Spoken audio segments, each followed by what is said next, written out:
दोस्तों हमने 150 क्वेश्चन कर लिए हैं। अब आगे की ओर चलते हैं, देखते हैं आज का मोटिवेशन कोड क्या है। उत्साह जीवन में सबसे बड़ी शक्ति है, अगर यह आपके पास है तो जीत आपकी ही है। इसी के साथ चलिए शुरू करते हैं 151वां क्वेश्चन या प्रश्न। आइए देखते हैं दोस्तों, आगे चलते हैं। 150 प्रश्न के बाद हमारा पहला प्रश्न है, हमारे शरीर का तापमान कितना होता है? 310 केल्विन, 210 केल्विन, 410 केल्विन या 340 केल्विन। नॉर्मली हम लोग डिग्री सेल्सियस में तो हमारे शरीर का तापमान कितना होता है केल्विन में? वो होता है 310 केल्विन के। आइए चलते हैं अगला प्रश्न। अगला प्रश्न है, हवा में ध्वनि की गति कितनी होती है? हवा में ध्वनि की गति कितनी होती है? 329 मीटर प्रति सेकंड, 331 मीटर प्रति सेकंड, 331 मीटर प्रति सेकंड, 231 मीटर प्रति सेकंड या 300 मीटर प्रति सेकंड। तो सही जवाब है 331 मीटर प्रति सेकंड। हवा में ध्वनि की गति कितनी होती है? 331 मीटर प्रति सेकंड। आइए चलते हैं अगला प्रश्न। कौन सा एक ऊष्मा का सबसे अच्छा चालक है? पानी, पारा, चमड़ा या प्लास्टिक? सबसे अच्छा ऊष्मा का चालक होता है पारा, इसीलिए पारे का उपयोग काहे में किया जाता है? थर्मामीटर में। आइए देखते हैं अगला प्रश्न। एक वस्तु अधिकतम भार देती है, पानी में, निर्वात में, वायु में या इनमें से किसी में नहीं? तो निर्वात में। एक वस्तु अधिकतम भार कब देती है? जब निर्वात होता है। आइए देखते हैं अगला प्रश्न। सर्वप्रथम मिसाइल को किसने बनाया था? जे थॉमसन ने, वार्नर वॉन ब्रोन ने, एडवर्ड टेलर ने या इनमें से कोई नहीं?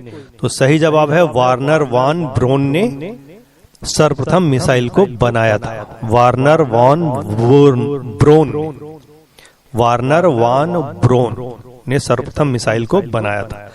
आइए देखते हैं अगला प्रश्न। सौर विकिरण का मापन किया जाता है हेक्टोमीटर से, पायरोमीटर से, बैरोमीटर से, मैनोमीटर से? तो सही जवाब है पायरोमीटर से सौर विकिरण का मापन किया जाता है। आइए देखते हैं अगला प्रश्न। कौन सा रंग अधिकतम ऊर्जा रखता है? कौन सा रंग अधिकतम ऊर्जा रखता है? हरा रंग या हरा प्रकाश, बैगनी प्रकाश या लाल प्रकाश या पीला प्रकाश? तो सबसे ज्यादा ऊर्जा कौन रखता है? बैगनी प्रकाश। बैगनी प्रकाश सबसे अधिक ऊर्जा रखता है। आइए देखते हैं अगला प्रश्न। लंबाई की सबसे छोटी इकाई क्या होती है? माइक्रो, नैनोमीटर, फर्मीमीटर, फेरमीमीटर या इनमें से कोई नहीं? तो लंबाई की सबसे छोटी इकाई होती है फेरमीमीटर। फेरमीमीटर लंबाई की सबसे छोटी इकाई होती है। आइए चलते हैं अगला प्रश्न देखते हैं। हीटर में किस धातु का तार बना होता है? तांबा, लोहा, निक्रोम, नाइक्रोम भी कहते हैं इसे, स्टील। तो हीटर में जो कॉइल बनी होती है वो नाइक्रोम या निक्रोम की बनी होती है। हीटर में जो धातु होती है, हीटर के कॉइल में जो धातु होती है वो निक्रोम होती है। आइए देखते हैं अगला प्रश्न। हीटर में किस धातु का तार बना होता है? वही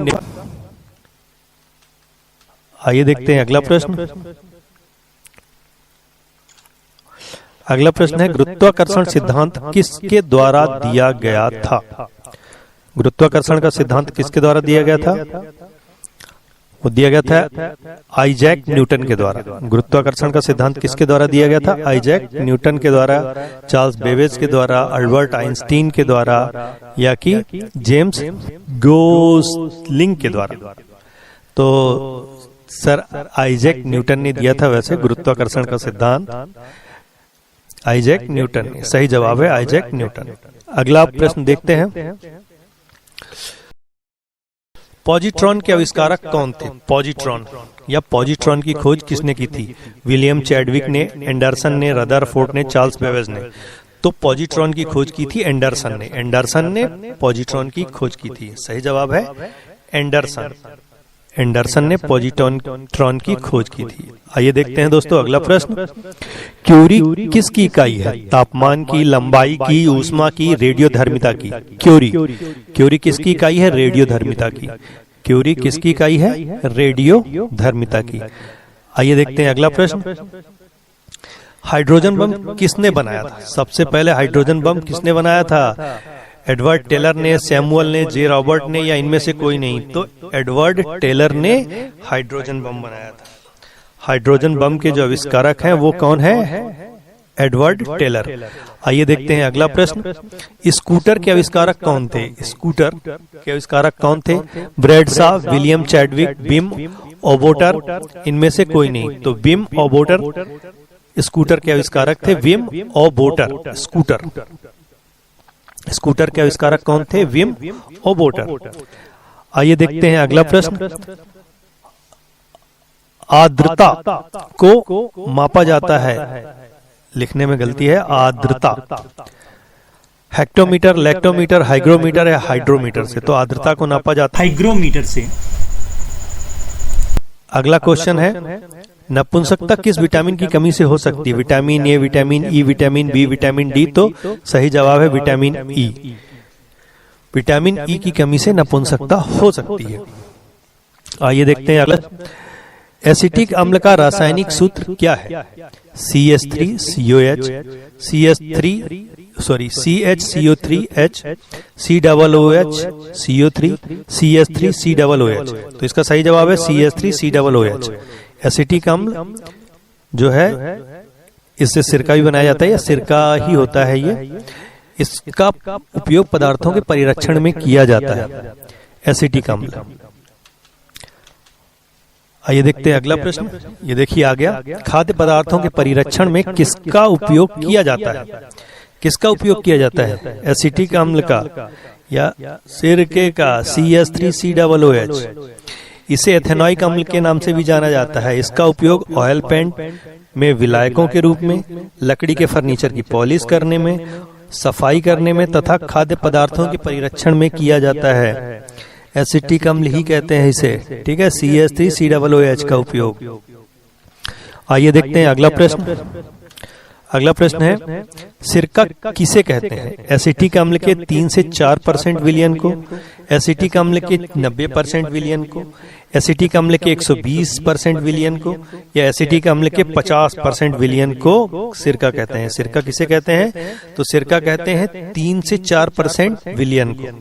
एसिटिक अम्ल के 3 से 4% विलयन को क्या कहते हैं? सिरका। आइए देखते हैं अगला क्वेश्चन दोस्तों। राइबोसोम की खोज किसने की है? राइबोसोम की खोज किसने की? क्लाडे ने, पैलेडे ने, RNA ने, या प्रोटीन ने? तो राइबोसोम की खोज की थी क्लाडे ने। राइबोसोम की खोज क्लाडे ने की थी तथा पैलेडे ने इसका नामकरण किया था। इसमें RNA पाया जाता है। पैलेडे ने केवल नामकरण किया था और खोज किसने की थी? क्लाडे ने। किसकी? राइबोसोम की। राइबोसोम की खोज क्लाडे ने की थी और पैलेडे ने इसका नामकरण किया जाता है, और राइबोसोम में RNA पाया जाता है। आइए देखते हैं अगला क्वेश्चन। राइबोसोम का मुख्य कार्य क्या होता है? भोजन बनाना, प्रकाश संश्लेषण करना, प्रोटीन का संश्लेषण करना, विटामिन डी का पाचन करना। तो राइबोसोम का काम है प्रोटीन का संश्लेषण करना। राइबोसोम का काम क्या है? प्रोटीन का संश्लेषण करना। राइबोसोम एक कणिकामय अंतः प्रादब्बी जालिका पर दाने के रूप में तथा कोशिका द्रव्य में स्वतंत्र रूप से पाई जाती है राइबोसोम, और इसका मुख्य कार्य क्या होता है? प्रोटीन का संश्लेषण करना होता है, और इसे प्रोटीन का कारखाना या कोशिका का इंजन भी कहते हैं। किसको? राइबोसोम को। राइबोसोम को और क्या कहा जाता है? प्रोटीन का कारखाना या कोशिका का इंजन। कोशिका का इंजन कहते हैं किसको? राइबोसोम को। तो कोशिका, दो क्वेश्चन है, कोशिका का इंजन या प्रोटीन का कारखाना किसे कहते हैं? तो राइबोसोम को कहते हैं। आइए देखते हैं दोस्तों अगला प्रश्न। अंतरिक्ष क्षेत्रों में तारों की सटीक स्थिति बताने वाला स्टारबेरी सेंस किसने लॉन्च किया? अरे ऑप्शन जैक्सा, नासा, इसरो, और ये से किसने किया? तो इसरो ने किया है। अपने देश की ही, भारत की ही खोज है स्टारबेरी सेंस। अंतरिक्ष क्षेत्रों में तारों की सटीक जानकारी के लिए लॉन्च किया गया था। स्टारबेरी सेंस विज्ञान और प्रौद्योगिकी विभाग DST के एक स्वायत्त संस्थान भारतीय खगोल भौतिकी संस्थान IIA द्वारा विकसित किया गया था, जिसे 22 अप्रैल को लॉन्च किया गया था। स्ट्रॉबेरी साइंस को 22 अप्रैल को लॉन्च किया गया था और इसे इसरो ने लॉन्च किया है। आइए देखते हैं अगला क्वेश्चन। यांत्रिक शक्ति की एसआई इकाई क्या है? यांत्रिक शक्ति की एसआई इकाई है वॉट, लेकिन पहले ऑप्शन देखते हैं। वॉट, जूल, न्यूटन प्रति सेकंड, इनमें से कोई नहीं, तो सही जवाब है वॉट। यांत्रिक शक्ति की एसआई इकाई क्या है? वॉट। आइए देखते हैं दोस्तों अगला प्रश्न। अफीम के कौन से हिस्से से मॉर्फिन प्राप्त किया जाता है? कौन से हिस्से से मॉर्फिन प्राप्त किया जाता है? जड़, फल, आवरण, पत्ते, फूल। तो अफीम के फल आवरण से मॉर्फिन प्राप्त किया जाता है। अफीम का जो फल का छिलका होता है या फल का जो आवरण होता है बाहर का हिस्सा, उससे मॉर्फिन प्राप्त किया जाता है। आइए देखते हैं अगला प्रश्न। कार्य की इकाई क्या होती है? वॉट, न्यूटन, जूल, इनमें से कोई नहीं, तो कार्य की इकाई होती है जूल। कार्य क्या होती है? जूल। आइए देखते हैं अगला प्रश्न। प्रेरकत्व का मात्रक क्या है? हेनरी, ओम, कूलाम, एम्पियर। तो प्रेरकत्व का मात्रक होता है हेनरी। प्रेरकत्व का मात्रक या इंडक्टेंस बोलते हैं प्रेरकत्व को, इसका मात्रक होता है हेनरी। आइए देखते हैं अगला प्रश्न। न्यूट्रॉन के खोजकर्ता कौन थे? Chadwick, Newton, Rutherford, Henry. तो न्यूट्रॉन की खोज किसने की थी? चैडविक ने। चैडविक ने न्यूट्रॉन की खोज की थी। आइए देखते हैं अगला क्वेश्चन। ब्रह्मांड में सबसे अधिक पाया जाने वाला तत्व कौन सा है? हाइड्रोजन, हीलियम, ऑक्सीजन या कार्बन डाइऑक्साइड? तो ऑक्सीजन है।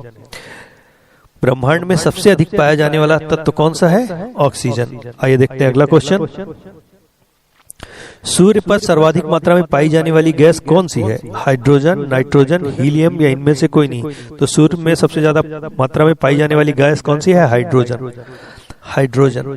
आइए देखते हैं अगला प्रश्न। सापेक्षता का सिद्धांत किसके द्वारा दिया गया था? सापेक्षता का सिद्धांत किसके द्वारा दिया गया था? Newton, Einstein, pascal, J Thomson. तो सापेक्षता का सिद्धांत दिया गया था आइंस्टीन के द्वारा। आइंस्टीन के द्वारा सापेक्षता का सिद्धांत दिया गया था। आइए देखते हैं अगला प्रश्न।